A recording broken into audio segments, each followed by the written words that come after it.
જય શ્રી કૃષ્ણ. મારી ચેનલમાં આપ સૌનું હાર્દિક સ્વાગત છે. આજે આપણે કોઈ પણ વ્રત કે ઉપવાસના દિવસે બનાવીને ખાઈ શકાય તેવા એકદમ પોચા અને ટેસ્ટી રાજગરાના પરોઠા અને તેની સાથે સર્વ કરવા માટે બટાકાની સૂકી ભાજી બનાવીશું. તો વિડીયોને સ્કીપ કર્યા વિના એન્ડ સુધી અવશ્ય જોજો. રેસીપી પસંદ આવે તો તેને લાઇક અને શેર કરવાનું ન ભૂલશો. તો સૌ પ્રથમ પરોઠાનો લોટ બાંધવા માટે એક મિક્સિંગ બાઉલમાં એક નંગ નાની સાઇઝનું એટલે કે 50 ગ્રામનું બાફેલું બટાકું લઈ તેને છીણી લઈશું. બટાકાને બાફ્યા પછી તે રૂમ ટેમ્પરેચર પર ઠંડુ થાય પછી જ તેને છીણવું, જેથી તે ચીકણા ન પડી જાય. તેમાં 2 થી 3 ચમચી બારીક સમારેલી કોથમીર ઉમેરીશું. જો તમે ફરાળમાં કોથમીર ન ખાતા હો તો સ્કીપ કરી શકો છો. અને 1 કપ અથવા તો 125 ગ્રામ જેટલો રાજગરાનો ઝીણો લોટ ઉમેરીશું. ફરાળી પૂરી કે પરોઠા બનાવતી વખતે રાજગરાના ઝીણા લોટનો જ ઉપયોગ કરવો. અને જો તમે સુખડી કે લાડુ બનાવતા હો તો રાજગરાનો કકરો લોટ લઈ શકો છો. તીખાશ માટે અડધી ચમચી મરી પાવડર અને સ્વાદ પ્રમાણે સિંધવ મીઠું ઉમેરી હાથ વડે બધી જ સામગ્રીને સરખી રીતે મિક્સ કરી લઈશું. ઘણા લોકો એકલા રાજગરાના લોટના પરોઠા કે પૂરી બનાવતા હોય છે, પણ તે ગરમ હોય ત્યારે તો પોચા લાગે છે, પણ ઠંડા થયા પછી તે એકદમ ચવડ થઈ જાય છે. તેવું ન થાય તેના માટે તમે લોટ બાંધતી વખતે તેમાં આ રીતે બાફેલું બટાકું ઉમેરશો તો પરોઠા ઠંડા થયા પછી પણ તે લાંબા સમય સુધી સોફ્ટ રહેશે. તેમાં જરૂર મુજબ થોડું થોડું પાણી ઉમેરતા જવું અને ભાખરીના લોટ કરતાં થોડો નરમ એટલે કે મધ્યમ કઠણ લોટ બાંધીને તૈયાર કરવો. રાજગરાનો લોટ ગ્લુટેન ફ્રી હોવાથી બહુ વધારે પાણીનો ઉપયોગ ન કરવો, નહીંતર લોટ નરમ થઈ જશે તો તેને વણતા નહીં ફાવે. લોટને ઢાંકીને 5 મિનિટ માટે મૂકી રાખીશું. ત્યાં સુધી સૂકી ભાજી બનાવવા માટે એક નોનસ્ટિક પેનમાં 2 ટેબલસ્પૂન શીંગ તેલ લઈ તેને ધીમી આંચ પર ગરમ કરીશું. તેમાં અડધી ચમચી જીરું અને ફ્લેવર માટે 4 થી 5 નંગ મીઠા લીમડાના પાન ઉમેરીશું. જીરું ફૂટવા લાગે એટલે તીખાશ માટે 2 નંગ મધ્યમ ટુકડામાં સમારેલા લીલા મરચાં અને સૂકી ભાજીને થોડી ક્રન્ચી બનાવવા માટે તેમાં 2 ટેબલસ્પૂન અધકચરા વાટેલા કાચા શીંગદાણા ઉમેરી આ બધી સામગ્રીને આપણે 10 થી 15 સેકન્ડ માટે સાંતળી લઈશું, જેથી શીંગદાણાની કચાશ પણ દૂર થશે. વઘાર તૈયાર થાય એટલે તેમાં 250 ગ્રામ બાફીને સમારેલા બટાકા ઉમેરીશું.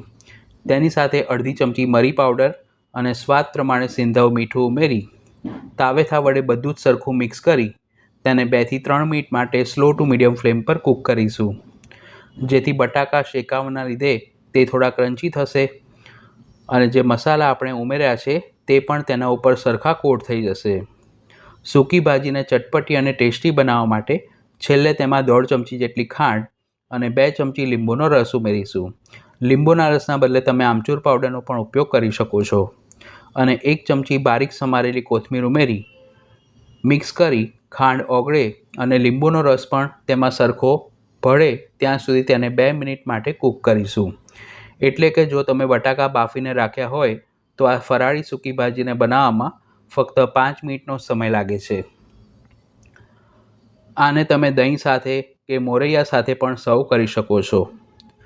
ગેસ બંધ કરી તેને ઢાંકીને મૂકી રાખીશું. હવે આપણે જે પરોઠા માટેનો લોટ તૈયાર કર્યો હતો તેના ઉપર 1 ચમચી જેટલું શીંગ તેલ ઉમેરી તેને હાથ વડે કેળવીને થોડો સ્મૂથ કરી લઈશું. લોટને બાંધ્યા પછી વધુ સમય માટે રેસ્ટ ન આપવો, નહીંતર તે જરૂરિયાત કરતાં વધુ નરમ થઈ જશે. અત્યારે આપણે જેટલું માપ લીધું છે તેમાંથી 8 થી 9 નંગ પરોઠા તૈયાર થશે. લોટને કેળવ્યા પછી તેમાંથી મધ્યમ સાઇઝના લુવા બનાવીશું.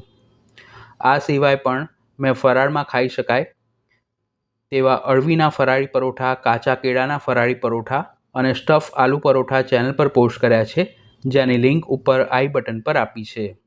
હવે એક આદણીની ઉપર મેં ઓડી ઇકોબેગ પેપર પાથરીને રાખ્યું છે. આ 100% ઇકો ફ્રેન્ડલી અને રીયુઝેબલ પ્રોડક્ટ છે. આ પેપરને આપણે તેલથી ગ્રીસ કરવાની જરૂર નથી રહેતી. પેપરની વચ્ચે લુવાને મૂકી બાકીનું અડધું પેપર તેના ઉપર ઢાંકી અને હળવા હાથે વેલણ વડે આપણે મધ્યમ જાડું પરોઠું વણી લઈશું. જો તમારી પાસે આવું પેપર ન હોય તો તમે કોઈપણ પ્લાસ્ટિકની શીટને પણ તેલથી ગ્રીસ કરીને લઈ શકો છો.